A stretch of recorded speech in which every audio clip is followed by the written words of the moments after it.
नमस्कार, मैं हूं संदीप चौधरी। आज सबसे बड़ा सवाल संडे स्पेशल में हम देश के मुख्य विपक्षी दल कांग्रेस की बात करने वाले हैं। 3 दिन हो गए, 5 राज्यों में विधानसभा चुनाव के नतीजे सबके सामने हैं। बीजेपी ने शानदार प्रदर्शन किया, जबरदस्त। 4 राज्य और जिसमें देश का राजनीतिक लिहाज से सबसे अहम राज्य उत्तर प्रदेश भी शामिल है। उत्तर प्रदेश, उत्तराखंड, गोवा और मणिपुर, चारों राज्यों में बीजेपी की सरकार थी।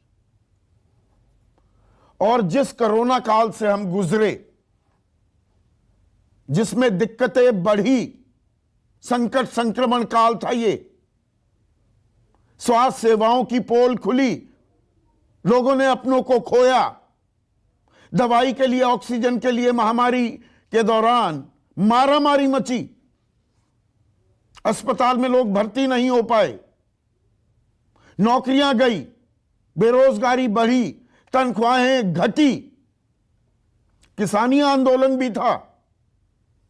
तमाम मुद्दे जो एंटी इनकम्बेंसी के मुद्दे हो सकते हैं, उनको पाटते हुए बीजेपी ने ये फैंटास्टिक परफॉर्मेंस को अंजाम दिया।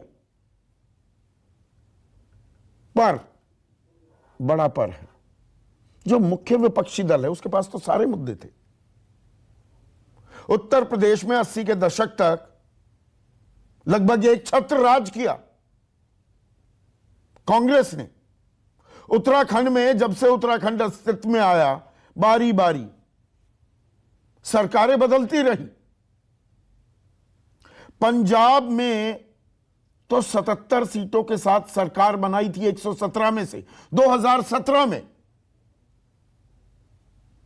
गोवा में भी सरकारें रही। मणिपुर में सालों साल कांग्रेस की सरकार रही। लेकिन जब नतीजे आए तो नतीजे क्या थे? उत्तर प्रदेश, जहां कांग्रेस ताल ठोकती है कि उनके सबसे बड़े चेहरा प्रियंका गांधी वाड्रा ने योगी आदित्यनाथ से भी ज्यादा रैलियां की, मुद्दे उठाए जी, वो तो 2.5 साल से लगी हुई थी। वो हाथरस कांड हो, वो लखीमपुर खीरी की घटना हो, महंगाई हो, बेरोजगारी हो, लड़की हूं लड़ सकती हूं, 40% महिला उम्मीदवार भी उतारे। नतीजा क्या आया? 2 सीट और 2.33% वोट। जी हां, 2.33, 2.25% वोट ही हासिल कर पाई कांग्रेस उस राज्य में जहां से उसने सबसे ज्यादा प्रधानमंत्री दिए हैं देश को। जवाहरलाल नेहरू, लाल बहादुर शास्त्री, इंदिरा गांधी, राजीव गांधी। उत्तराखंड में 20 से भी नीचे सीटों पर आ गई कांग्रेस। 70 सीटें हैं, लगभग 25% नंबर आए। आसान भाषा में कह रहा हूं, 117 में से 18 सीटों पर सिमट गई। पंजाब में 15% मार्क्स, 15% सीटें हैं, हर जगह फेल। कहने को मुद्दे सही उठाए जा रहे, तो फिर लोगों को समझा क्यों नहीं पा रहे? इसकी जिम्मेदारी किसकी है? कांग्रेस की। कांग्रेस में किसकी है? शीर्ष नेतृत्व की क्या? और शीर्ष नेतृत्व का हाल क्या है कि अंतरिम अध्यक्ष हैं सोनिया गांधी। अध्यक्ष पद के चुनाव लगातार चलते आ रहे हैं, बावजूद इसके कि कांग्रेस के वरिष्ठ नेताओं का एक समूह बना, G23। पौने 2 साल से कह रहे हैं भैया चुनाव कराओ, आंतरिक लोकतंत्र को बल दो, संबल दो, उसे मजबूत करो। राहुल गांधी अध्यक्ष नहीं बनना चाहते। गांधी परिवार ही धुरी है, वो एडेसिव है, वो गोंद है जो कांग्रेस को संभाल सकती है। एक धड़ा ये कहता है पर फिर परिवारवाद के आरोप और हावी होते हैं। और यह सिर्फ इन 5 राज्यों के चुनाव की बात नहीं है। पिछले साल भर भी नहीं बीता, 5 राज्यों में चुनाव हुए थे। पश्चिम बंगाल डब्बा गोल कांग्रेस का, असम में वापसी की उम्मीद लगाए बैठी थी, धाराशाही हो गई, औंधे मुंह गिरी। केरल में भी सत्ता का सूटकेस बारी बारी बदलता रहता है। और वहीं से सांसद हैं राहुल गांधी, वहां वापसी नहीं कर पाए, पुडुचेरी में सत्ता गंवा दी। हां, डीएमके की सरकार बनी तमिलनाडु में, और कहने को आप उनके एक घटक थे कि जी हां हम भी थे, हमारा भी नंबर है, गिन लीजिए। तो नंबरों की बात करें, आज की तारीख में राजस्थान और छत्तीसगढ़ 2 राज्यों में अपने दम पर सरकार रह गई है। देश के मुख्य विपक्षी दल 137 साल पुरानी कांग्रेस पार्टी के, और महाराष्ट्र में सत्ता में भागीदारी है, लेकिन 4थे नंबर की पार्टी है महाराष्ट्र में। झारखंड में एक क्षत्रिय दल के छोटे भाई की भूमिका में रहना पड़ रहा है कांग्रेस पार्टी को। तो आज जो ये ताजा 5 राज्यों के नतीजे आए, आत्म मंथन भी शुरू किया कांग्रेस पार्टी ने।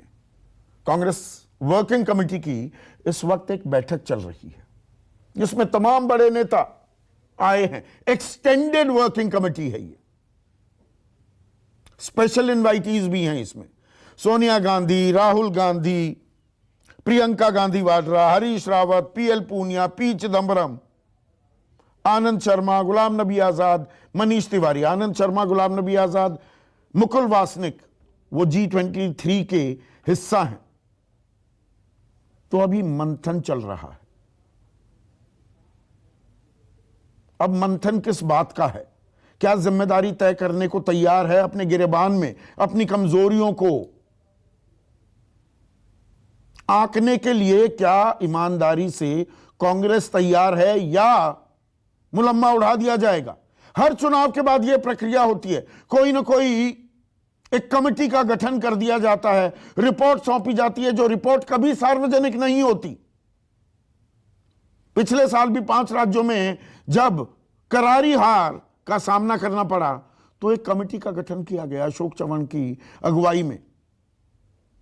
सलमान खुर्शीद भी उसके सदस्य थे। आज तक यह नहीं मालूम कि उस रिपोर्ट में क्या कहा गया, पर कांग्रेस अब भी ताल ठोक रही है कि हम लड़ेंगे। चुनावी नतीजों के बाद उनके मुख्य प्रवक्ता रणदीप सुरजेवाला ने क्या कहा, सुनिए। हम चुनाव परिणामों से निराश जरूर हैं, पर हताश नहीं। हम चुनाव हारे हैं, पर हिम्मत नहीं हारे। हम कहीं नहीं जा रहे। हम लड़ते रहेंगे जब तक जीत हासिल ना हो जाए, और वो जीत जनता की जीत हो। हम लौटेंगे नए बदलाव के साथ, नई रणनीति के साथ। तो हम लड़ते रहेंगे, नए बदलाव, नई नीति, रणनीति के साथ वापस लौटेंगे। और यह हमेशा 2014 से जो ये सिलसिला बना है, 50 सीटों के आसपास, 44 थी 2014 में, 53 हुई 2019 में, और लड़ाई की बात कर रही है कांग्रेस पार्टी। ऐसे में आज का सबसे बड़ा सवाल, कांग्रेस कहती है लड़ेंगे, जो अभी रणदीप सुरजेवाला ने कहा। हमारा सवाल किससे? आपस में लड़ेंगे, जैसा हमने पंजाब में होते देखा, जैसा हमने उत्तराखंड में होते देखा। लड़ेंगे किससे? और कांग्रेस के मुद्दों में दम, मुद्दे ठीक उठाती है कांग्रेस, बहुत सी बातें राहुल गांधी की सही साबित हुई, लेकिन नेता बेदम। तो नेता पर अगर भरोसा जनता नहीं कर रही है, तो उस नेता की नेतागिरी के, नेतृत्व के क्या मायने? कड़वे सवाल हैं। लेकिन मुख्य विपक्षी दल है, क्या वो इनका जवाब तलाश रही है? चर्चा में मेरे साथ कांग्रेस के राष्ट्रीय प्रवक्ता अभय दुबे,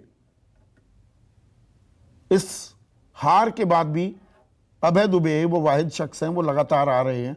बहुत से प्रवक्ता तो आजकल छुट्टी पर भी हैं। मेरे साथ कांग्रेस में रह चुके हैं, राष्ट्रीय सचिव रहे हैं, कांग्रेस के अंदर खाने क्या कुछ होता है उस पर लिखते आए हैं, खबर देते आए हैं, वरिष्ठ पत्रकार हैं, राजनीतिक विश्लेषक हैं पंकज शर्मा मेरे साथ। विनोद शर्मा हिंदुस्तान टाइम्स के पॉलिटिकल एडिटर, अंदर खाने क्या होता है कांग्रेस में भली बाती जानते हैं। आशुतोष सत्यहिंदी.com नाम का डिजिटल प्लेटफॉर्म चलाते हैं, वरिष्ठ पत्रकार हैं। इसके अलावा सुकेश रंजन स्टूडियो में मेरे साथ इस चर्चा में जुड़ चुके हैं। तो कांग्रेस वर्किंग कमेटी की बैठक हो रही है, बहुत बैठकें हुई हैं अभय दुबे। आत्ममंथन का नाम दिया जाता है, उस मंथन से कुछ निकलेगा और पता लगेगा कि क्या फैसले लिए कांग्रेस पार्टी ने। हाँ संदीप चौधरी जी, आपने जो कांग्रेस पार्टी की समालोचना की है उसको हम आत्मसात करते हैं और आत्मचिंतन, आत्ममंथन, आत्मलोचन की प्रक्रिया से गुजरेंगे। और देश के ऐसे सारे मूर्धन्य पत्रकार हों, समाजशास्त्री हों, कलाकार हों, कलमकार हों, इन सब की दिखाए हुए प्रशस्त मार्ग पर चलकर राहुल गांधी जी एक अच्छा नेतृत्व देश को देंगे। राहुल गांधी लड़ रहा है घोरतम अंधियार से, लड़ रहा है भाजपा के क्रूरतम परिवार से। सूर्य की पहली किरण तक युद्ध यह चलता रहे, इसलिए अनिवार्य है कि दीप यह जलता रहे। तो हम इस तूफान आंधियों के सामने भी ये चिराग जलता रहेगा और जहां जहां इंसानियत का हौसला लड़खड़ाएगा वहां राहुल गांधी देश की लड़ाई लड़ने आएगा। जहां जहां नफरत की चिंगारियां जलाएंगे वहां राहुल गांधी को खड़ा हुआ पाएंगे। संदीप चौधरी जी, एक मिनट, अच्छी आपने कविता पढ़ी। ममता बनर्जी के खिलाफ यही चुनौतियां नहीं थी क्या? तेजस्वी यादव हार गए चुनाव पर इज्जत नहीं गंवाई। बिहार के चुनाव में हार गए अखिलेश यादव, 125 सीट तो लेकर आए, 35% वोट बैंक मिला। हेमंत सोरेन वो भी लड़े। ये अकेले आपके वक्त आता है, वो नतीजे देखते हैं तो हर जगह जमानत जब्त की ओर जाते हुए क्यों दिख रही है कांग्रेस पार्टी? संदीप चौधरी जी, जानते हैं आप, एकमात्र बबूल का वृक्ष है जिस पर पतझड़ का असर नहीं होता। वो हरा है क्योंकि कांटों से भरा है। जो फलदार वृक्ष होगा वो उस पर पतझड़ का असर भी होगा, उसमें बहार भी आएगी और वो फलदायी भी होगा, बबूल की तरह दुखदायी नहीं होगा।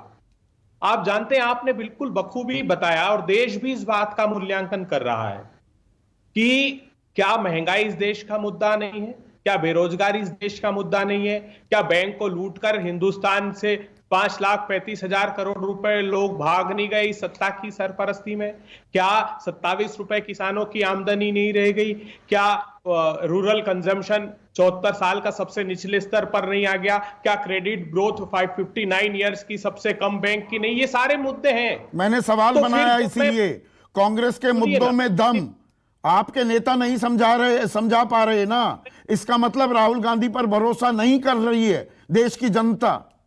यही तो यक्ष प्रश्न है जिसमें आप कविता सुनाने लगते हैं। देखिए संदीप चौधरी जी, एकमात्र जो मेरा व्यक्तिगत मूल्यांकन है, कांग्रेस पार्टी का नहीं है, मैं आज व्यक्तिगत क्षमता में ये बात आपसे कहना चाहता हूं। मैं जितने भी लोगों से चर्चा करता हूं आप हतप्रभ रह जाएंगे। वो कहते हैं कि कांग्रेस पार्टी बहुत अधिक मुस्लिम परस्त पार्टी है और इसी बात को लोगों के मन में भारतीय जनता पार्टी ने चस्पा कर दिया और दूसरी तरफ यह सिद्ध करने की कोशिश वो करते हैं कि देश में जो मुस्लिम समुदाय है वो एक ऐसा समुदाय है जो देश की प्रगति और समृद्धि में साथ नहीं निभा रहा। तो भारतीय जनता पार्टी ने स्ट्रेटेजिकली प्रतिपक्ष, खास करके कांग्रेस को, नहीं तो कोई आरोप कांग्रेस पर इसके अलावा चस्पा नहीं होता। ये आरोप बीजेपी पर आप नहीं लगाते थे क्या? 2004 से 2014 यूपीए की सरकार थी, तमाम केसेस थे, गुजरात दंगों को लेकर चल रहे थे कि बीजेपी पोलराइजिंग एक पार्टी है, ध्रुवीकरण में विश्वास रखती है, कट्टर हिंदुत्व की पैरवी करती है। उस सबको पाट कर, उन आरोपों को पाट कर गरीबों की, पिछड़ों की, दलितों की एक लाभार्थी वर्ग भी बना दिया। वो नैरेटिव बीजेपी ने बदला। आप 7 साल से, अब 8वां साल हो गया, आपने क्या किया? 2014 में AK एंटनी कमेटी की रिपोर्ट आई थी ना कि नहीं जी, मुस्लिमों के प्रति झुकाव के चलते कांग्रेस को नुकसान हुआ। 8 साल हो गए उस बात को। नहीं, बात देखिए, तो हम वो तो विभिन्न भाषा भूषा भेषज धर्म संस्कृति संस्कार का देश है। हम किसी भी स्वरूप में कांग्रेस का जो ये आदर्श है उसको हम छोड़ने को तैयार नहीं है। हम समाज के किसी भी पीछे रह गए वर्ग को पीछे छोड़ने को तैयार नहीं है। उन्होंने छोड़ दिया आपको। आप कह रहे हैं मैं पीछा नहीं छोड़ूंगा, उन्होंने आपका पीछा छोड़ दिया। संदीप चौधरी जी, आपको किसने कहा कि एक लाभार्थी वर्ग तैयार कर लिया? क्या बात करते हैं? 84% जिस देश में 2.33% पर क्यों रह गए? आपकी बात क्यों नहीं सुनी? कहने को मुद्दे सही उठाए, ये बात मानते हुए ये सवाल पूछ रहा हूं। देखिए, मैं बड़े आदर पूर्वक कहना चाहता हूं कि 52 में जनसंघ बना, 98 तक 46 वर्षों तक उनको सत्ता नहीं, एक एक दो सीट मिलती रही। तो क्या उनका नेतृत्व श्यामा प्रसाद मुखर्जी अप्रासंगिक हो गए? क्या बलराज मधोक अप्रासंगिक हो गए? क्या दीनदयाल उपाध्याय अप्रासंगिक हो गए? अटल जी तो खुद भी चुनाव हारे थे। तो इससे फर्क नहीं पड़ता। हम पूरी शिद्दत से Rahul Gandhi, you are comparing apples and oranges. ये उदाहरण सुनने में अच्छा लगता है, ये सही नहीं है। ये तुलना जो कर रहे हैं, आप कह रहे हैं कि जी हम वो पार्टी 415 सीट भी ले गए 1984 में, हम आ गए जी 44 पर, तो कोई बड़ी बात नहीं। 2 सांसदों वाली पार्टी 303 पर आ गई। इन दोनों चीज की तुलना कर रहे हो कि बीजेपी बढ़ गई, हम घट रहे हैं, कोई बात नहीं। संदीप चौधरी जी, ये भारतीय जनता पार्टी का अधिनायकवाद का भ्रामक प्रचार है। क्या नरेंद्र मोदी जी के नेतृत्व में पश्चिम बंगाल नहीं हारे? क्या मध्य प्रदेश नहीं हारे? क्या छत्तीसगढ़ नहीं हारे? क्या राजस्थान नहीं हारे? क्या बिहार नहीं हारे? सुपरा साफ नहीं हुआ, सुपरा साफ नहीं हुआ। आपने कहा हम फलदायी वृक्ष हैं, आपका फल तोड़ने को कोई तैयार नहीं। ममता बनर्जी हाथ मिलाने को तैयार नहीं। तेजस्वी यादव ने 70 सीट दी, 19 आप जीत पाए इसलिए सत्ता नहीं मिली, अब वो आपसे बात करने को तैयार नहीं। अखिलेश यादव ने तो पूछा तक नहीं। आज क्या अलग थलग पड़ रही है कांग्रेस? संदीप चौधरी जी, हमने तो राहुल गांधी जी कलेक्टिव लीडरशिप की बात करते हैं और उन्होंने कहा जो जहां मजबूत हो वहां से आवाज उठाए।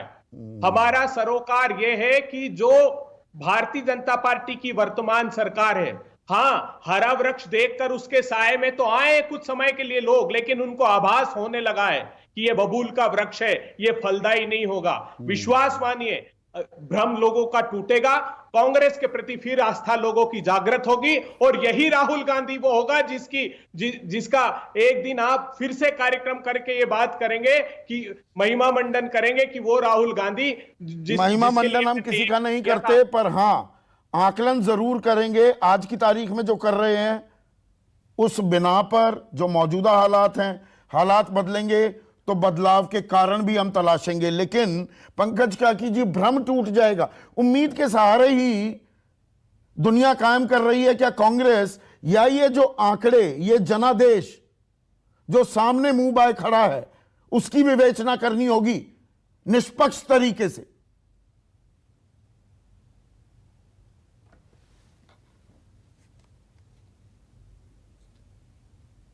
पंकज शर्मा, सवाल आपसे था। अच्छा, नहीं, कांग्रेस को इसकी बहुत गहराई से विवेचना करनी होगी। अपने सांगठनिक ढांचे पर पूरा ध्यान देना होगा।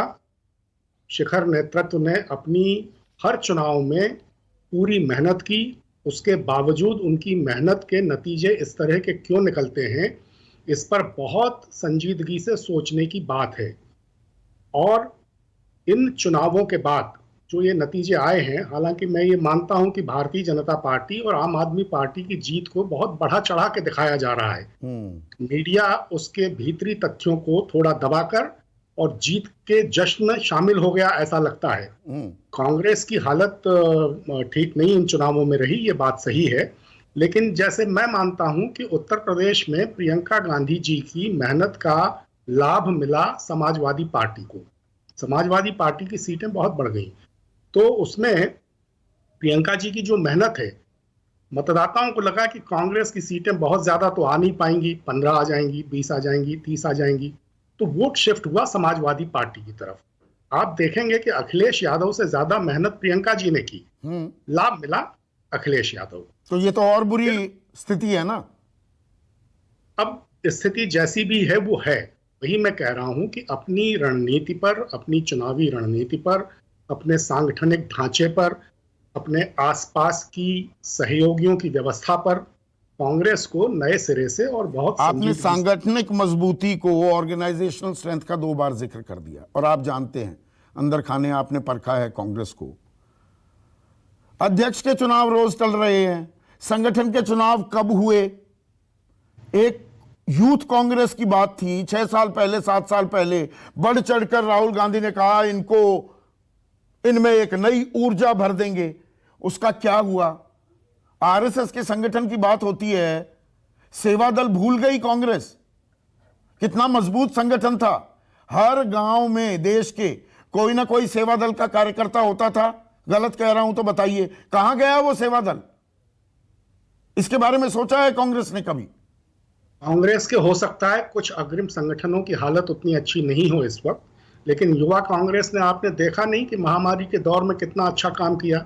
राहुल जी ने अपनी सदाशयता के चलते कुछ अच्छे प्रयोग, जो वो समझते थे कि जिनके नतीजे सकारात्मक आएंगे, वो किए। अब उनके नतीजे उतने सकारात्मक नहीं निकले, ये एक अलग बात है, लेकिन इससे मैं राहुल जी की नीयत और मंशा पर प्रश्न चिन्ह नहीं लगा नीयत और मंशा से काम चलता है क्या राजनीति में? कि नीयत बहुत है, नेक नियति वाला व्यक्ति है, मुद्दे अच्छे उठाता है, पर लोगों की नब्ज अगर ना पकड़ पाए तो वो नेतृत्व सवालों के घेरे में आना चाहिए कि नहीं? नहीं, तो नब्ज पकड़ना किसको कहते हैं? किसको कहते हैं? चुनावी जीत को कहते हैं। राजनीति इज अबाउट विनिंग इलेक्शंस। राजनीति में नेक नियति का अपना बहुत बड़ा महत्व है। खाली चुनावी जीत को अगर हम मुद्दा मान लेंगे और सिर्फ उसी की तरफ देखने लगेंगे, तो जिस तरह से भारतीय जनता पार्टी तरह तरह के प्रपंच रच के, छल कपट रच के, इतना जहर फैलाकर, समाज को इस तरह बांटकर वोट को अपने पक्ष में लूटने का काम करती है, उस दौर में अगर राहुल जी जैसा कोई राजनीतिक इन सब चीजों को परे रखकर अपनी तरह से काम करना चाहता है, तो उनका उत्साह बढ़ाया जाना चाहिए, उनका उत्साह बढ़ाना चाहिए कि सवाल पूछा जाना चाहिए। विनोद शर्मा, आप राजनीतिक दल चला रहे हैं, दुनिया का सबसे पुराना राजनीतिक दल। राजनीति चुनाव जीतने के लिए होती है ना, वरना एनजीओज हैं, एनजीओ सेक्टर है। नेक नियति से काम कीजिए, निश्चल भाव से लोगों की सेवा कीजिए, ना चुनावी नतीजों की दरकार, ना कोई कैंपेनिंग करने की जरूरत। देखिए, बात यह है कि जैसा पहले भी हमने डिस्कशन किया था आप ही के शायद शो में, कि जो जीता वही सिकंदर। लेकिन ये मतलब नहीं है कि जो आज का सिकंदर है वो कल का भी सिकंदर होगा। राजनीति में कोई चीज स्थायी नहीं होती, परिवर्तन ही स्थायी है राजनीति में। कांग्रेस पार्टी की सबसे बड़ी व्यथा यह है कि कांग्रेस पार्टी हताश हो गई है। उसका काडर, ये जो इलेक्शन हारे हैं, इसके चलते जो उनका काडर हताश हुआ होगा, सबसे पहले तो उनको ये चर्चा करनी चाहिए कि काडर को दोबारा से सक्रिय करने के लिए जीत के अलावा वो क्या कर सकते हैं आज के दिन। क्योंकि ये बात सच है कि जो आदमी इलेक्शन जितवाता है वही नेता कहलाता है। और चूंकि कांग्रेस परस्पर इलेक्शन हार रही है, इसलिए कांग्रेस के नेतृत्व पर सवाल उठ रहे हैं। और ये सवाल उठने जब भी रुक सकते हैं जब कांग्रेस जीत भी दिखाती है अपने रिकॉर्ड में। और जैसा कि आपने बताया कि पिछले राउंड में स्टेट असेंबली के वो सब जगह हारी कांग्रेस, और अब भी सब जगह हारी कांग्रेस। लेकिन जब मैं ये कहता हूं तो कांग्रेस को मैं आपसे इल्तिजा करूंगा, क्योंकि हम लोग तो विटनेसेस हैं हिस्ट्री के, हम लोग कोई पार्टिसिपेंट्स तो है नहीं, कि मैं आपका ध्यान दिलवाना चाहता हूं शशि थरूर की आज एक ट्वीट पे, कि कांग्रेस आप भी सर्व राष्ट्रव्यापी स्तर पर नंबर 2 की पार्टी है। 750 लेजिस्लेशन है उसके इस कंट्री में, बीजेपी के बाद नंबर 2 है। आम आदमी जगह जगह जाके कह रही है कि हम नंबर 4 की पार्टी है, हमारे जो लेजिस्लेचर्स हैं वो नंबर 4 पे हैं गिनती में। देखिए, मेरी बात सुनिए, ये जो मीटिंग हो रही है, इस मीटिंग का कोई क्रिएटिव, इसमें से क्रिएटिव सॉल्यूशन जब ही निकलेगा जब ये लोग बाहर आके हमको बताएंगे कि हमने ये निर्णय ले लिया है कि हमारा जो ऑर्गेनाइजेशनल इलेक्शन है उसको पूरा ट्रांसपेरेंट बनाकर हम वो इलेक्शन करेंगे, और जो हमारा नेता होगा उसमें राहुल गांधी को बोलना चाहिए अब कि मैं वापस बनना चाहता हूं और मैं इलेक्शन लड़ूंगा। यही तो सवाल है। अच्छा मुझे एक चीज विनोद शर्मा, नहीं हाँ, नहीं क्या बोलना चाहिए वो तो अभी जब आएंगे सामने वो भी दिखा देंगे, पर मुझे बताइए अध्यक्ष पद के चुनाव लगातार टलते रहते हैं। अब नई तारीख जी 21 अगस्त से 30 सितंबर के बीच करा देंगे, वो चुनाव क्यों नहीं होते? संगठन के चुनाव को लेकर कब लिखी थी G23 ने ये चिट्ठी कि संगठन को मजबूत कर दो? ये कब होगा? ये जिम्मेदारी किसकी होती है? एक अंतरिम अध्यक्ष हैं सोनिया गांधी, राहुल गांधी कमान पकड़ने को तैयार नहीं, तो सवाल लीडरशिप का है, नीतियों के बजाय सवाल क्या सीधा सीधा लीडरशिप पे आ गया? देखो मैं आपको ये बता रहा हूं, आप सही कह रहे हैं कि G23 ने सही मुद्दा उठाया और उस मुद्दे को ट्रांसलेट नहीं किया एक्शन में, जो आज की तात्कालीन नेतृत्व है। लेकिन मैं उनको एक बेनिफिट ऑफ डाउट इसमें देना चाहता हूं। देखिए 2 बरस तक तो पैंडेमिक रहा और उसके चलते वो इलेक्शन जो कि करवाना चाहते थे हो सकता है अब तक हो गए होते, तो एक बेनिफिट ऑफ डाउट मैं आज के दिन देना चाहता हूं, इसलिए कि ये जो G23 है इनके इंटेंशन अच्छे हैं, लेकिन क्या इनके पास वो सक्षमता है कि इनमें से कोई निकलकर पार्टी का नेतृत्व कर सके? क्या इनमें से कोई इलेक्शन लड़ेगा राहुल गांधी के खिलाफ? ये लोग सब प्रतिभाशाली लोग हैं, लेकिन इनकी जो पॉपुलैरिटी है, इनकी जो लोगों में बड़ा आरोप बनाती है, उस पर प्रश्न चिन्ह है आज के दिन। इसी को तो सबसे बड़ा आरोप बनाती है बीजेपी कांग्रेस के खिलाफ, परिवारवाद, एक ही परिवार चलाएगा। देखिए ऐसा है, एक मेरी बात सुनो, 1998 से अब तक सोनिया गांधी, बीच में थोड़ी देर के लिए राहुल गांधी। आप देखिए बीजेपी के 8 राष्ट्रीय अध्यक्ष आ चुके हैं इन 20 सालों में। ना जवाब तो मैं दूंगा ना, हाँ, आप जवाब मत दीजिए। हाँ, ऐसा मैं है, सवाल पूछ रहा हूं। हाँ, मैं इस बात को मानता हूं और मैं बार बार इस बात को कहता हूं कि बेस्ट केस सिनेरियो है कि परिवार से कोई आदमी ना हो, लेकिन अगर कोई परिवार से वो कोई आदमी होता है या व्यक्ति होता है और वो इलेक्शन लड़ता है, तो मैंने हमेशा डेमोक्रेटिक डायनेस्टीज में और ऑटोक्रेटिक डायनेस्टीज में डिस्टिंग्विश किया है। डेमोक्रेटिक डायनेस्टी आपको दुनिया भर में मिलेंगी, भारतीय जनता पार्टी के अंदर भी है डेमोक्रेटिक डायनेस्टी, तो हम क्या है इसमें विवाद में पड़े हुए हैं? यह भारतीय जनता पार्टी का स्लोगन है, हम क्यों उस स्लोगन को जस्टिफाई करते रहे? मैं सवाल पूछ रहा हूं, कोई जस्टिफिकेशन नहीं है। ना उत्तेजित होने की जरूरत नहीं है। सवाल ये देखिए, आम आदमी इसको देखता है ना कि 98 से 2022 तक बीजेपी ने कितने राष्ट्रीय अध्यक्ष बदल लिए और कांग्रेस क्यों नहीं बदल पाती? अरे भाई, भारतीय जनता पार्टी के सवाल क्यों पूछ रहे हो? ना अपना पूछो ना। आपको क्या लग रहा है कि भारतीय जनता पार्टी के क्यों? मैं भारतीय जनता पार्टी, सुनिए मेरी बात, एक चीज बताइए ना। आप मेरे बारे, अरे यार सुन तो लिया करो। हाँ सुनाइए। मैं ये कह रहा हूं कि भारतीय जनता पार्टी जो कहती है वो अटल सत्य नहीं होता। बिल्कुल नहीं। और तो मैंने देखा क्यों लग रहा है ऐसा कि ये भारतीय जनता पार्टी की उसको मानता हूं, अटल सत्य मैं उसको मानता हूं जो अटल बिहारी वाजपेयी कहा करते थे जी तत्कालीन विपक्ष के लिए। क्या आज के लोगों की बात नहीं सुनता? देखिए, विवेक रख के कोई बात करे, हर चीज प्रचार के रूप में अगर आप बात करेंगे तो फिर राष्ट्रीय फिर पॉलिटिकल डायलॉग कहां होगा इस देश में? पॉलिटिकल डायलॉग इस देश में पॉलिटिकल डायलॉग नहीं हो रहा है, इसके लिए कौन रिस्पॉन्सिबल? अच्छा, मैं दूसरा सवाल पूछता हूं, क्या वो डायनेस्टी रिस्पॉन्सिबल है कि ओलिगार्की रिस्पॉन्सिबल है? प्लीज, ओलिगार्की रिस्पॉन्सिबल है कि डायनेस्टी रिस्पॉन्सिबल है? बढ़िया, ये सेमेंटिक्स, अभी सेमेंटिक्स में घुसने की बारी नहीं। मेरा सवाल तो आपने शुरू किया। अरे भैया, सिमेंटिक्स ही है ये डिस्कशन। आप बार बार डायनेस्टी बोलते हो, मुझे ओलिगार्की का जवाब दो। Are you okay with oligarchy? उस पर भी सवाल करेंगे ना, किस दिन बीजेपी को नहीं करते ना? बिल्कुल ऐसे ही करेंगे।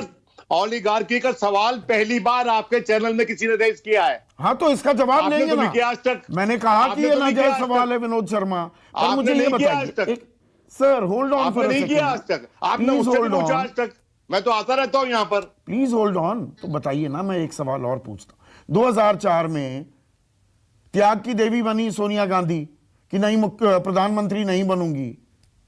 मनमोहन सिंह को प्रधानमंत्री बनाया गया, 10 साल देश चलाया और अच्छी खासी विकास दर में इजाफा हुआ। यह सांगठनिक स्तर पर क्यों नहीं कर पाती है कांग्रेस? देखिए ऐसा है, आप मेरी बात सुनिए, ये देश जो लोग त्याग पत्र देते हैं उनकी इज्जत करता है। मैंने देखा है विश्वनाथ प्रताप सिंह को, मैंने देखा है, हमने सुना है लाल बहादुर शास्त्री के बारे में, हमने माधवराव सिंधिया को त्याग पत्र देते हुए देखा है, रामकृष्ण हेगड़े को त्याग पत्र देते हुए देखा है। ये देख इज्जत करता है, जो लोग सत्ता से अपने आप को अलग करते हैं या उसका त्याग करते हैं उसकी इज्जत करता है ये देश। अब आप मेरे को एक बात बताइए, नहीं, अगर किसी महिला ने की मजबूती के लिए हम छोड़ने को तैयार हैं। पूरी बात तो सुन लिया करो। किसी महिला ने अगर अपनी पार्टी को मजबूत करने के लिए प्रधानमंत्री ना बनी हो तो क्या वही यार्डस्टिक आप इस पे अप्लाई करेंगे? क्योंकि यहां पर परफॉर्मेंस डिलीवर नहीं हो रही है। यह बात सही है, और यहां पर सबसे बड़ी उनकी कमी आज के दिन यही है और उनको इसका तोड़ निकालना है। Exactly. Nobody is condoning their failure. बिल्कुल ठीक है आशुतोष, तोड़ निकालने की तरफ लगती दिख रही है कांग्रेस। और यह सवाल मैं इसलिए पूछ रहा हूं, तमाम कमिटीज का गठन हो जाता है कि एक और कमेटी का गठन हो जाए।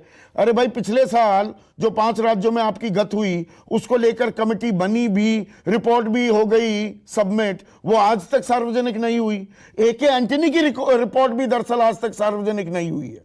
उसके कुछ हिस्सों पर हम मीडिया वाले चर्चा करते रहते। संदीप, आप एक बहुत आसान सा सवाल पूछ रहे हैं जिसका मेरे पास बड़ा आसान सा जवाब हो सकता है। कांग्रेस पार्टी की हालत क्यों खराब है? इसलिए हालत खराब है क्योंकि कांग्रेस पार्टी के पास जो मौजूदा इकोसिस्टम है उसमें अपने को बदलने की क्षमता फिलहाल दिखाई नहीं पड़ रही है।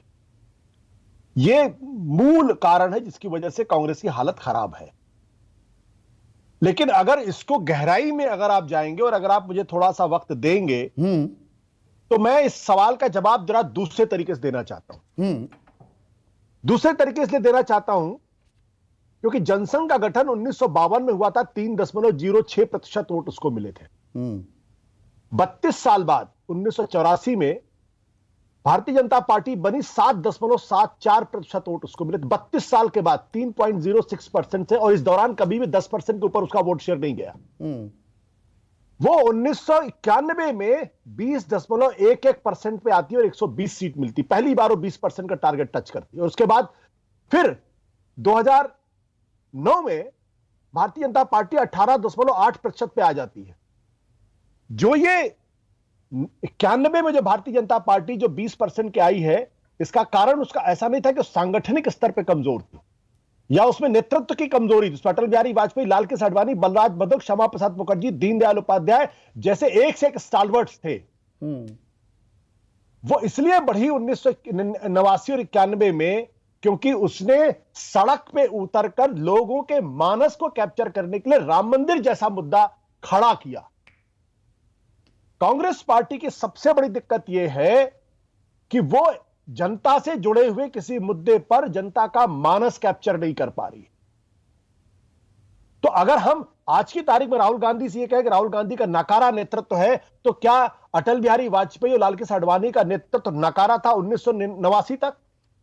अगर जो यार्डस्टिक आप राहुल गांधी पर लगाते हैं वही यार्डस्टिक आप अटल नहीं, पर यहां पर मैं एक चीज पर नाइतफाकी जाहिर करूंगा। आशु, एक मिनट, अभी आप ही को वक्त दूंगा। नाइतफाकी इस बात को लेकर कि मुद्दे नहीं उठा रही। अरे मुद्दे तो सही उठा रही है कांग्रेस। महंगाई, बेरोजगारी, तमाम आंकड़े, बहुत सी बातें जिनको लेकर राहुल गांधी को ट्रोल किया गया, वो बातें, वो तथाकथित भविष्यवाणियां बाद में सही साबित हुई।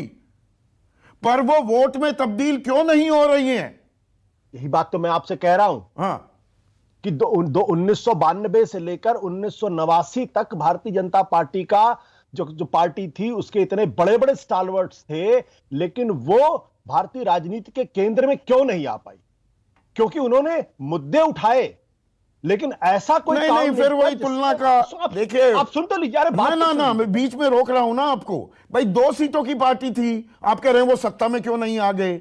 यहां हम कंपेयर कर रहे हैं उस पार्टी के साथ जो लगातार नीचे जा रही है। नीचे वाली ऊपर आने में वक्त लगाती है, यहां ऊपर से नीचे की तरफ ही जा रही है कांग्रेस लगातार। वो ऊपर क्यों नहीं आ पा रही? मैं ये कहता हूं कि मेरे सवाल का जवाब ये है, क्या लाल कृष्ण आडवाणी, अटल बिहारी वाजपेयी एक बहुत ही खराब लीडरशिप थी जो लगातार हारते आ रहे थे? तो मुझे कंप्लीट करने दीजिए ना मेरी बात को। क्योंकि हम टीवी डिबेट में जो है उसको मैं समझता हूं समय की कमी होती है। मैं जो बात कह रहा हूं कि कांग्रेस पार्टी को ये जो महंगाई के मुद्दे खड़े कर रहे हैं, बेरोजगारी के मुद्दे खड़े कर रहे हैं, इससे कुछ नहीं होने वाला। ये जो सांगठनिक चुनाव कराएंगे फिर उसके बाद नया अध्यक्ष चुना, इससे कुछ नहीं होगा तब जब कांग्रेस पार्टी सड़क पर उतरकर कोई एक ऐसा मुद्दा खड़ा कर देगी जिसकी वजह से देश का मानस उनके साथ जुड़ेगा। 2009 में उतरने को तैयार नहीं है। रिलक्टेंट पॉलिटिशियन की एक इमेज बना ली है क्या राहुल गांधी ने, कि हर 2-3 महीने बाद उनका पता लगता है कि विदेश चले गए। अब उसकी अलग अलग वजह हो सकती है, जायज भी हो सकती है, घर में कोई बीमार है वहां जाएगा, लेकिन उसको बड़ा मुद्दा बना देती है बीजेपी। अब इस पे नाराज हो सकते हैं विनोद शर्मा, पर यही तो राजनीति है, यही तो नैरेटिव बिल्डिंग होता है। संदीप, भारतीय जनता पार्टी इसलिए नहीं जीत रही है कि राहुल गांधी विदेश जा रहे हैं। भारतीय जनता पार्टी इसलिए जीत रही है क्योंकि कांग्रेस पार्टी लोगों का मानस जीतने में नाकामयाब, सीधी सी बात है। मैंने कहा, मैं बार-बार आज फिर आपके चैनल के माध्यम से कह रहा हूं कि भारतीय जनता पार्टी ने 2009 में 18.8 पे 0% पे चली आई थी। तब भारतीय जनता पार्टी ने एक सर्जिकल ऑपरेशन किया था और दिल्ली के बैठे हुए गैंग ऑफ फोर को किनारे फेंक के पुणे के एक छोटे पॉलिटिशियन नितिन गडकरी को उठाकर पार्टी का अध्यक्ष बनाया था। ये एक्सपेरिमेंट कांग्रेस पार्टी क्यों नहीं करना चाहती? मैं कहता हूं कि अगर कल कांग्रेस पार्टी का अध्यक्ष राहुल गांधी नहीं भी होंगे, तब भी तो कांग्रेस पार्टी की अध्यक्षता अगर कोई एक डायनामिक यंग लीडर के हाथ में डाल दे, उसको फैसले लेने की स्वतंत्रता दे दें और ये चेयरमैन की तरीके से काम करे। Congress party needs a new CEO. Congress party needs a CEO जो जमीन पर विनोद शर्मा इसमें कह रहे हैं कि नहीं, डायनेस्टीज में और ओलिगार्की में आप फर्क करिए कि बीजेपी ओलिगार्की हो गई। वो बीजेपी वो विनोद जी की अपनी राय है। मैं आप कांग्रेस में मुझसे सवाल पूछ रहे हैं, मैं कांग्रेस में जवाब दे रहा हूं। तो कांग्रेस पार्टी के नेता को जब तक सर नहीं फूटेगा, जब तक उनके कार्यकर्ताओं को जेल जाने का डर नहीं उतरेगा, जब तक जेल भरो आंदोलन करके हिंदुस्तान की जेलों को भर नहीं देंगे, तब तक Congress party Congress party laid back हो गई है। सीडब्ल्यूसी में भी उन नेताओं की भरमार है जिनके पास दरअसल कोई जनाधार नहीं है। ज्यादातर राज्यसभा वाले लोग सीडब्ल्यूसी में बैठकर अंतिम फैसले ले रहे हैं। मैं आप बता दूं, कांग्रेस पार्टी की ये G23 कौन लोग हैं? कांग्रेस पार्टी की समस्या G23 जैसे लोग हैं। ये दरबारी पॉलिटिशियन है। कांग्रेस नेहरू गांधी परिवार के रहमो करम पर इन्होंने जिंदगी में पॉलिटिक्स की है। ये गुलाम नबी आजाद, विनोद शर्मा जो माफ करिएगा उनका, ये जैसे लोग क्यों नहीं जमीन पर उतर के आनंद शर्मा जैसे लोग क्यों नहीं जमीन पर उतर के लाठी खाते? क्यों नहीं आनंद शर्मा हिमाचल प्रदेश में जाते और वहां कांग्रेस के लिए जमीन तैयार करते? क्योंकि इसीलिए, और अगर इनके अंदर हिम्मत है तो खड़े कह राहुल गांधी आप इस्तीफा दीजिए। नहीं हिम्मत है इनके अंदर। तो G23 अपने आप में इतना बड़ा गुब्बारा है जिसको मीडिया ने खड़ा किया है, जिसमें अपने बल पे चुनाव जीतने की औकात नहीं है। म्यूचुअलिज्म हो रही है ना, सब एक दूसरे के कहीं ना कहीं पूरक बन रहे हैं। और हिमाचल का जिक्र हो गया सुकेश, हिमाचल में चुनाव होने वाले हैं। कयास ये भी है, चर्चाओं का बाजार ये भी गर्म है कि प्रधानमंत्री मोदी, अरे भाई 4 चुनाव जीते आपने, 4 राज्य आप जीत गए और अगले दिन आप पहुंच गए अहमदाबाद में रोड शो कर रहे हैं। चर्चाओं का बाजार यह भी गर्म है कि प्रीपोन हो सकते हैं गुजरात के चुनाव। गुजरात में नेतृत्व कहां है? वो गुजरात जहां पर पिछली बार अच्छा प्रदर्शन किया कांग्रेस ने, 99 ट्रिपल डिजिट में नहीं आने दिया सालों बाद बीजेपी को, वहां क्या है? या हिमाचल की जो बात है, एक रिलक्टेंस कि जी हम मुद्दे अच्छे उठाएंगे, नेक नियति से राजनीति आगे चलेगी क्या? देखिए, पहले तो जो आपने कहा कि चर्चा ये है कि गुजरात में प्रीपोन कराएंगे, मुझे लगता नहीं है गुजरात में चर्चाएं गर्म है। मैं कह रहा हूं फर्ज कीजिए हो जाए, पॉलिटिकल सर्किल में ये चर्चा होती है। हाँ। लेकिन मेरी जो जानकारी है, तो चूंकि आपने कहा तो मैंने उसको स्पष्ट किया कि मेरी जानकारी के मुताबिक समय पे चुनाव होंगे। खबर के तौर पे भी दर्शकों को जानना जरूरी है। अभी आशुतोष कह रहे थे कि आनंद शर्मा लाठी क्यों नहीं खाते हिमाचल में, जो ऐसे गुलाम नबी आजाद क्या कर रहे हैं संगठन के लिए, जम्मू कश्मीर में क्या किया उन्होंने। देखिए, नथिंग सक्सीड्स लाइक सक्सेस। एक जमाने में मुझे बीजेपी के कुछ नेताओं ने कहा, अब वो नेता नहीं है, कि सुषमा स्वराज जी हरियाणा से क्यों चुनाव नहीं लड़ती, विदिशा क्यों जाती हैं, हरियाणा में मजबूत करें ना संगठन को। अरुण जी ड्राइंग रूम में बैठ के पॉलिटिक्स क्यों करते हैं? वो भी कहीं से चुनाव लड़के दिखाएं, और शायद यही वजह थी। अब दोनों नहीं है, लेकिन चूंकि नाम आया तो मैं उस संदर्भ में बता दूं, इसी वजह से अरुण जी अमृतसर गए, चुनाव हार गए। ऐसे बहुत नाम हैं, लेकिन जब अब वो सफल होने लगे हैं, उनमें खामी कम नजर आती है, क्योंकि एक मिलिटेंट पॉलिटिकल फोर्स की तरफ वो सामने आ गई है। कांग्रेस के साथ दिक्कत यह है कि वो एक बड़े हॉस्टाइल एटमॉस्फेयर से गुजर रही है, हर तरफ से। पहला, आज की तारीख में एक आपको क्रेडिबल फेस चाहिए। जो राजनीति हमेशा ये देश व्यक्ति पूजा करता रहा है। हाँ, जवाहरलाल नेहरू, मोहनदास करमचंद गांधी से शुरू करिए, और नेहरू और लाल बहादुर शास्त्री, इंदिरा गांधी, सबको लोग एक नायक के तौर, नरेंद्र मोदी, वाजपेयी, नरेंद्र मोदी, सबको एक नायक के तौर पे ये देश देखता रहा है। और आज के दिन में ये शगल हो गया है कि एक ऐसा व्यक्ति चाहिए प्रेसिडेंशियल फॉर्म ऑफ इलेक्शंस जो नरेंद्र मोदी के करिश्मे को मैच कर सके। उसके सामने राहुल गांधी की इमेज हो गई है कि राहुल गांधी उनको टक्कर नहीं दे सकते। तो पहला तो एक क्रेडिबल फेस नहीं है। दूसरा, विश्वास का संकट भी है पार्टी पे।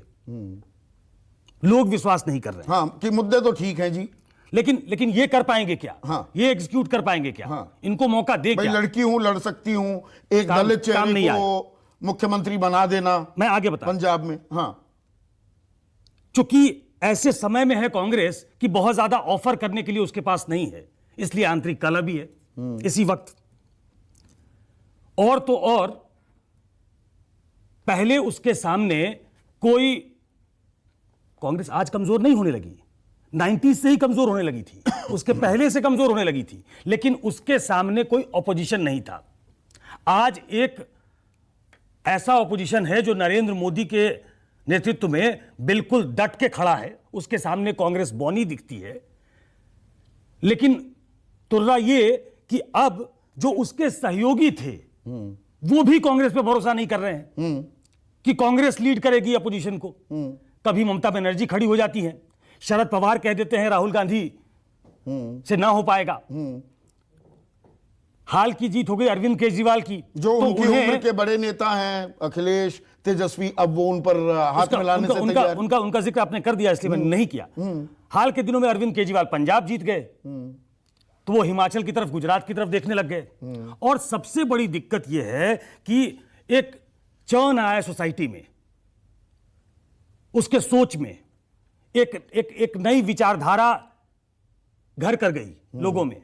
क्या उस विचारधारा के सामने अब कांग्रेस के सामने संकट है कि उसके सामने या तो घुटने टेक दे, या फिर एक नेशनल पॉलिटिकल ऑल्टरनेटिव की तरह उसको हिस्ट्री में जवाब देना पड़ेगा कि जब ऐसा दौर चल रहा था हम कहां खड़े थे। तो एक नेशनल पॉलिटिकल रिस्पॉन्सिबिलिटी भी जो होती है वो उसका निर्वाह भी करना चाहती है। इस द्वंद में जब कांग्रेस होगी चारों तरफ से घिरी हुई, तो वो कमजोर दिखेगी। और फौरी तौर पे अगर देखें तो जिसका जिक्र आपने किया कि कोई अध्यक्ष नहीं अभी, इंटरिम प्रेसिडेंट, सेवा दल जैसे इसका अभाव कि जो उसकी बात को आगे तक ले जाए, तो ये सब चीजें कांग्रेस को कमजोर बनाती हैं। उसको रीइन्वेंट करना पड़ेगा अपने आप को। कहना बहुत आसान है, लेकिन पॉलिटिकल पार्टी के तौर पे करना उनकी मजबूरी है। वक्त बदल गया है, कांग्रेस को बदलने की जरूरत है। छोटा सा कमेंट अभय दुबे। विनोद शर्मा आपको भी दूंगा मैं 30 सेकंड आपके पास है। देखिए बुनियादी अंतर है राहुल गांधी जी की सोच और नरेंद्र मोदी जी की सोच में। राहुल गांधी जी कहते हैं कि व्यक्तियों को नहीं, विचारों को नेतृत्व करना चाहिए, इसलिए वो सामूहिक नेतृत्व की बात करते हैं। हो सकता है नरेंद्र मोदी जी लोकप्रिय हो, मगर असल में लोकहितकारी नेता तो राहुल गांधी ही है। वक्त बदल गया है, मानस बदल गया है, कांग्रेस भी बदलेगी क्या, या आप सही ट्रैक पर हो? देखिए, वक्त के साथ अगर अपनी विचारधारा बदल ले वो राजनीतिक दल और वो नेतृत्व होता ही नहीं है। सही रास्ता दिखाए, वही ये महात्मा गांधी। तो आप अभी भी मान रहे हैं सही रास्ता दिखा रहे हैं? विनोद शर्मा, रेनेसां शब्द भी आता है क्या जहन में? मेरे जहन में तो रेनेसां तो होता ही है, किसी न किसी हिस्ट्री की किसी स्टेज पे। लेकिन संदीप, एक सीरियस बात करना चाहता हूं। देखिए, पॉलिटिकल डिस्कोर्स जब तक ठीक नहीं हुआ इस देश में, मुद्दे सही तरह से प्रखर होकर ऊपर नहीं आएंगे, जो मुद्दे उठाए भी जा रहे हैं राजनीतिक दलों के द्वारा। अब आज ही एक रिपोर्ट पढ़ रहा था सुबह, और उसको पढ़ के मेरा मन बहुत विचलित हुआ। वो आरएसएस की रिपोर्ट थी, और जिसमें ये हवाला दिया गया था कि एक समूह, नाम नहीं लिखा किसी ने, वो सरकारी तंत्र में घुसने की चेष्टा कर रहा है और विभिन्न मुद्दे उठाकर वो इस देश में अराजकता पैदा करना चाह रहा है। क्या इस पे किसी एक मीडिया हाउस ने पॉलिटिकल डिबेट की है? क्या इस पे डिबेट जरूरी है कि नहीं है? देखिए, विपक्ष की भूमिका सिर्फ विपक्षी नहीं, कांग्रेस ने मुद्दा विपक्ष की उठाया, भूमिका सिर्फ इस पर विपक्षी प्रेस नहीं, हम कॉन्फ्रेंस और की आप भी लेते हैं। मीडिया की जिम्मेदारी है क्या सारी? क्यों है? अगर आप ये कह रहे हैं राजनीतिक दल की कोई जिम्मेदारी नहीं, अगर डायनेस्टी आपके पास बड़ा इशू है और सही है, आपको उस पर बोलना चाहिए, तो ये आपके लिए इशू नहीं है क्या? ये राजनीतिक दल को इसे इशू नहीं बनाना चाहिए क्या? उस राजनीतिक दल को जिस पर मुस्लिम परस्ती का भी आरोप लगा, सब कुछ मीडिया के हवाले नहीं होता, हमारा काम सवाल पूछना होता है और जो स्थिति परिस्थिति होती है उसका हम जितना निष्पक्ष हो सकता है उतना आकलन करते हैं। और कांग्रेस की बात आज इसलिए भी की कि किसी भी लोकतंत्र में, प्रजातंत्र में, एक हेल्दी डेमोक्रेसी के लिए, मजबूत लोकतंत्र के लिए एक मजबूत विपक्ष की भी जरूरत है। और कांग्रेस खुद को अगर मजबूत कहे तो कहीं ना कहीं they are barking up the wrong tree right now. नमस्कार। नमस्कार, मैं हूं मानक गुप्ता। अगर आपको हमारा ये वीडियो पसंद आया हो तो इसे लाइक और शेयर जरूर करें और हां, हमें सब्सक्राइब और फॉलो करना ना भूलें ताकि आप देश और दुनिया की कोई खबर मिस ना करें। तो जुड़े रहिए हमारे साथ और देखते रहिए न्यूज़ 24।